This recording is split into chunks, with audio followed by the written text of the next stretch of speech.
Right now at 4, declassifying marijuana. Why an Indiana veterans group is hoping President Trump's new executive order is a sign of hope. We had snow showers this morning, much colder today, and there are more temperature changes in your weekend forecast. And he's accused of beating a Morgan County police canine, but his alleged crimes don't end there. We're live in Martinsville with a list of charges. Live from Indy, you're watching 13 News.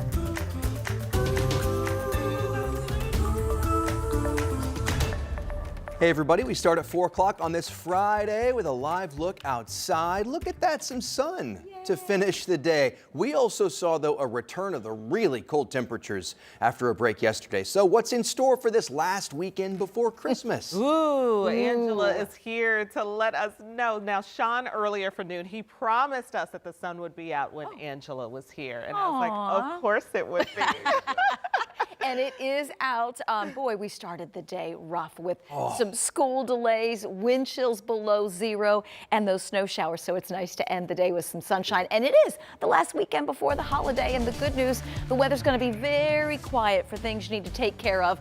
However, out and about tonight, grab that heavy coat. Temperatures are down nearly 30 degrees or more from this time yesterday. It's 36 colder in Muncie, 37 colder in Portland, and we're down 28 degrees from this time yesterday in Indianapolis. At least we have a little bit of sunshine. That should make for a nice sunset this evening, but it's only 20 at Morris Reservoir, 26 Noblesville, 30 Bainbridge, 23 Connorsville, 30 in Greensburg, and 23 in Crawfordsville at this hour. If you do have evening plans, just bundle up. The good news, the roads are going to be dry.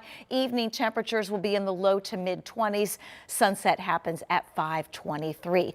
Overnight temperatures in the upper teens and low 20s for most of us, down to 21 Kokomo, 24 Indianapolis, 22 Richmond, and 24 degrees in Greencastle. So a chilly start to our Saturday, but temperatures do rebound. It'll be a breezy day. We near 50 again tomorrow after being stuck in the 20s today. We'll wrap up the weekend on a bit of a downward trend with some sunshine on Sunday and 36. There are more temperature swings in the 7-day and a couple of rain chances too. We'll look ahead to Christmas in a few minutes.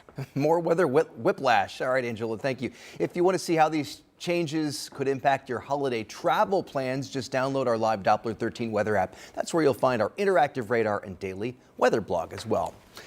We are learning more today about an executive order from the White House to reclassify marijuana to a less dangerous drug. That executive order was signed this week. Here's what we're learning about it. It could signal a major shift in drug policy and clear the way for medical research.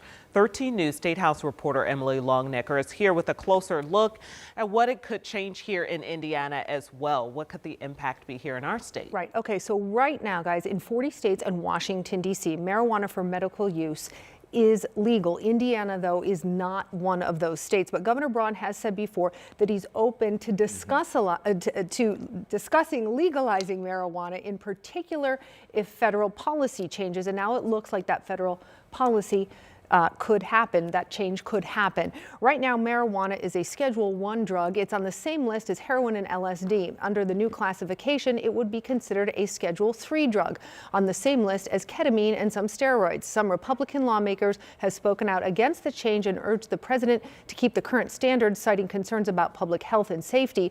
The American Legion, the nation's largest veteran service organization, publicly praised the executive order to reclassify cannabis, highlighting the potential benefits for research on veterans' health.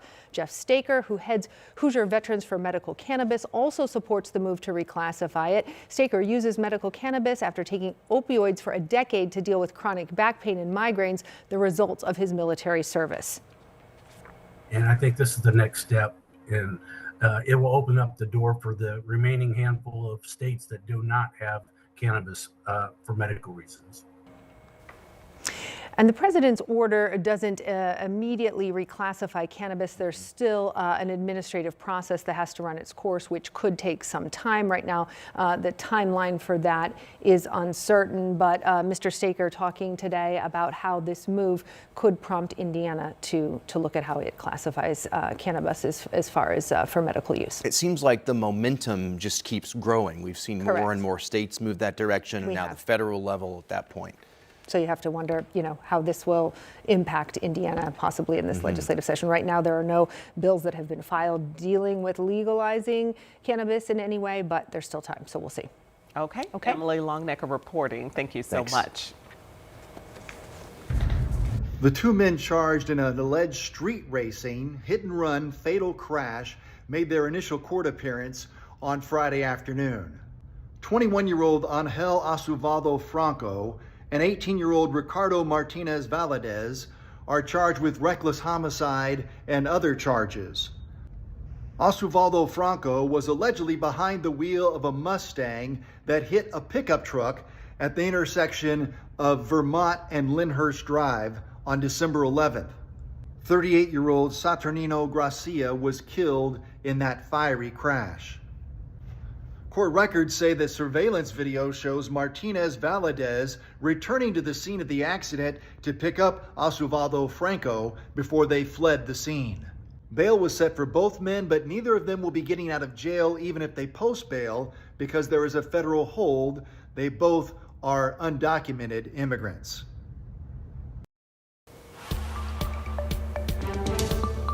All right, thank you Rich for that update there. And here is another update on a story we've been following. This afternoon, the man accused of beating a Morgan County police K-9 before police shot him faced a judge for the first time. Prosecutors allege Felix Juarez Antunez hit the dog with a blunt object as deputies responded to a reported burglary. Our Ashton Hackman was in the courtroom this afternoon, joins us now live from Morgan County. So Ashton, you've learned this is not the first time this guy has faced serious charges.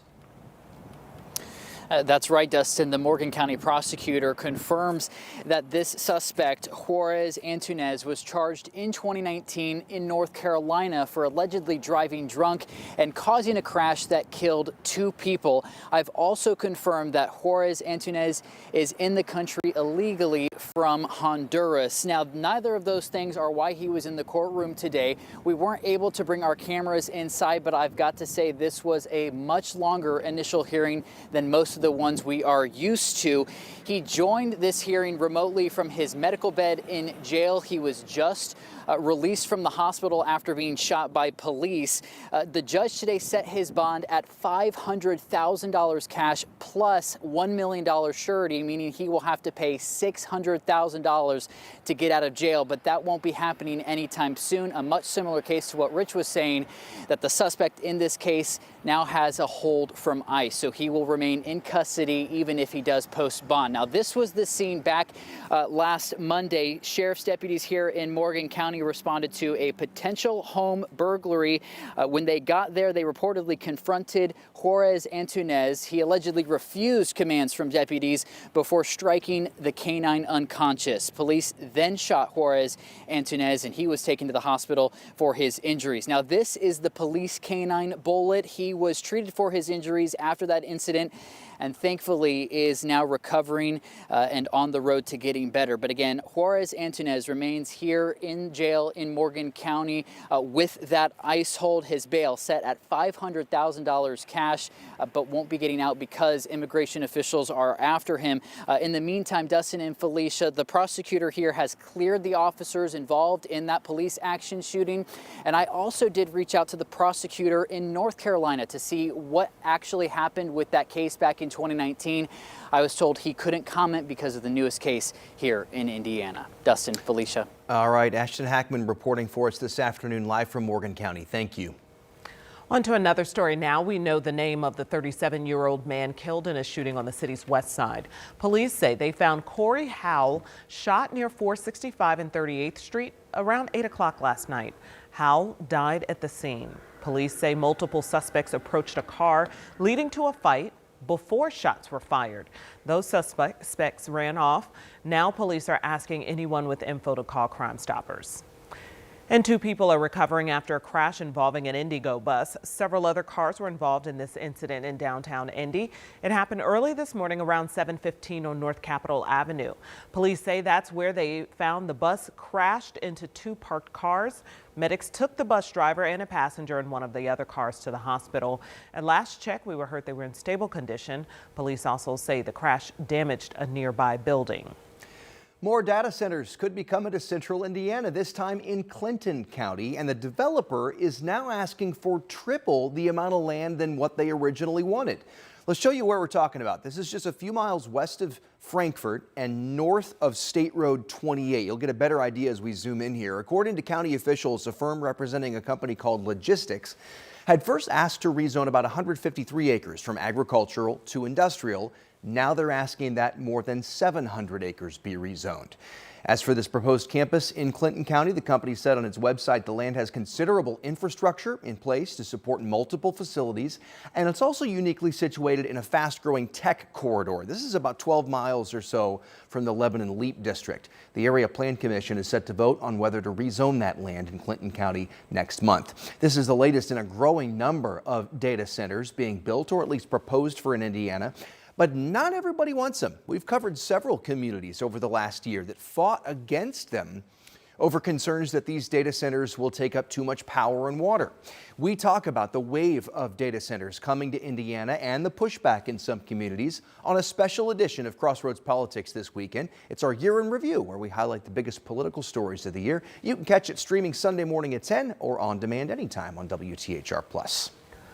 5 days after the mass shooting at Brown University, the suspect was found dead after taking his own life. Claudio Neves Valente, a 48-year-old former Brown University student and Portuguese national, was found at a storage facility in Salem, New Hampshire. Law enforcement says Neves Valente was also responsible for the killing of an MIT professor days after the shooting at Brown. Lee Waldman brings us the latest in this investigation. I hope my entire city slept a little better last night.